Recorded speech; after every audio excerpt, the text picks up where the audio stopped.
Bonsoir. Nouvelle vidéo, toujours sur la quatrième pratique. Shipa Mitapa Denpe Tsedi, le Tongwani. Ce qui signifie renoncer à cette vie par le rappel sur l'impermanence. Et c'est la quatrième pratique des 37 pratiques. Dans cette vidéo, on va se concentrer sur deux particules, celle-ci, ça, et celle-ci, qui, que j'ai nommé dans la fiche de vocabulaire l'instrumental pour le ça et le génitif pour le qui.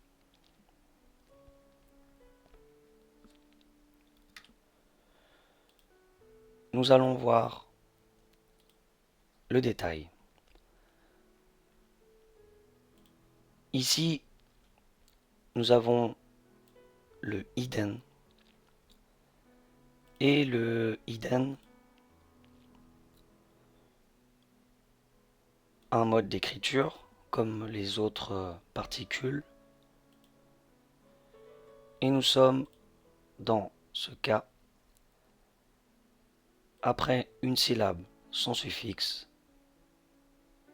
Nous écrivons ça. Cette particule est le troisième cas, Namyesomba. Et ce troisième cas, on le nomme un Tieda. Ce qui signifie littéralement Tieda, le terme qui fait, ou faire terme. Et le Dje, on peut le voir comme l'agent, Djepapo. Sa définition est la suivante. Le troisième cas montre qu'un agent s'applique à une action. Le troisième cas montre qu'un agent s'applique à une action.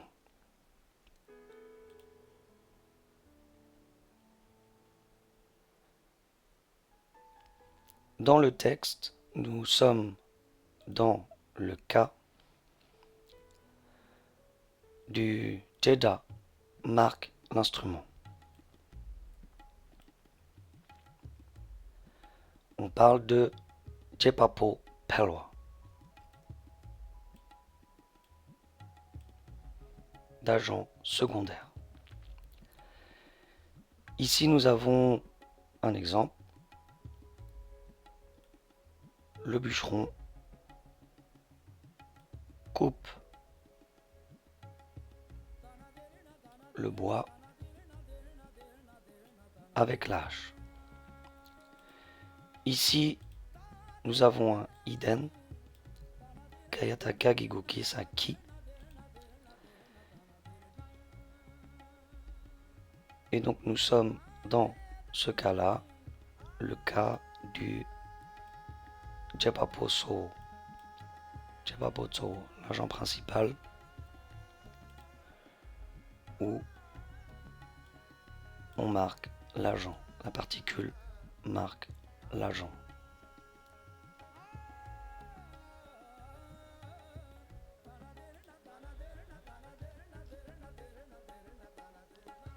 Et dans ce cas, la particule ici, le ça, marque l'objet avec lequel l'action est réalisée.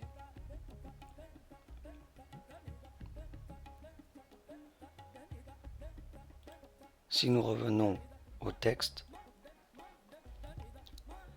nous avons le ça ici qui marque Denba. Donc c'est par le rappel, c'est avec le rappel sur l'impermanence. Mitakpa Denbe. nous allons voir l'autre particule.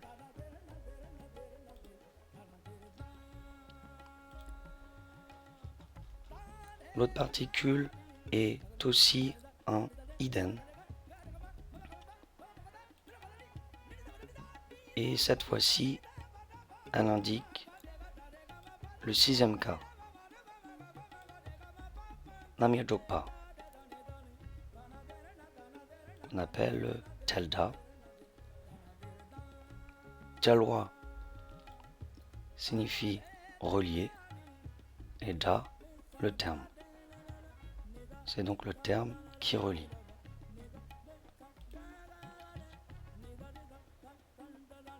La définition est la suivante. Le sixième cas exprime la liaison mutuelle entre le syntagme précédent et le syntagme suivant. Le sixième cas exprime la liaison mutuelle entre le syntagme précédent et le syntagme suivant.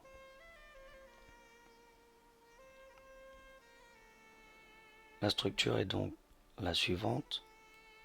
Le déterminant, la particule, le delta, et le déterminé.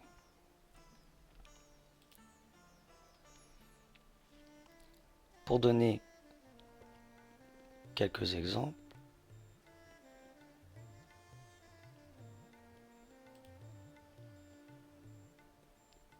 ici nous avons le déterminant, cap, ici la pointe, tsemo, et ici la particule. Donc, capke tsemo, la pointe de l'aiguille.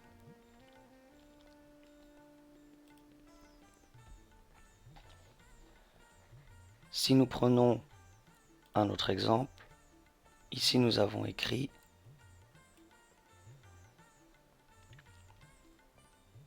Changchuk Tokpa. Et ici, l'individu. Nous voyons la particule ici. La traduction est donc la suivante. L'individu qui obtient l'éveil. Chongchuk Tokpe Kebo. Pour donner une structure avec une phrase qui a plusieurs particules de ce type, nous avons écrit ici Tapajambo. Ici Chongchuk Tokpa, ce qui signifie obtenir l'éveil du grand véhicule. Ici nous avons l'individu,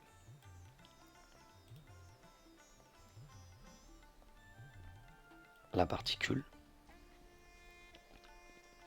et donc la traduction est la suivante. L'individu qui obtient l'éveil du grand véhicule.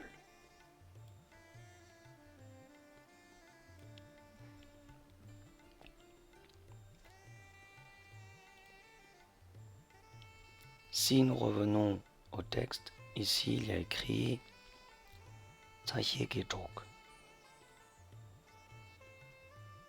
Jok, on pourrait le traduire ici par compagnie. Ici on pourrait dire ami. Jok, compagnie d'amis. Et si nous traduisons, nous pourrions dire nos proches, nos amis proches, nos relations. je vais m'arrêter là pour ce soir. Nous avons donc vu deux particules. D'abord, nous l'avons vu de la manière suivante en désignant le ça comme instrumental et en désignant le qui comme génitif. Et nous avons vu la grammaire classique. En grammaire classique, le qui indique le sixième cas, Namedokpa, le delta,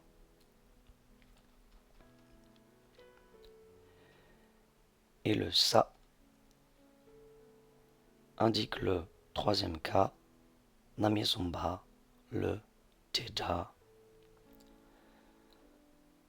Donc, j'espère que cela vous a plu et j'essaierai de temps en temps de faire un petit point sur ce qu'on appelle la grammaire classique en tibétain pour continuer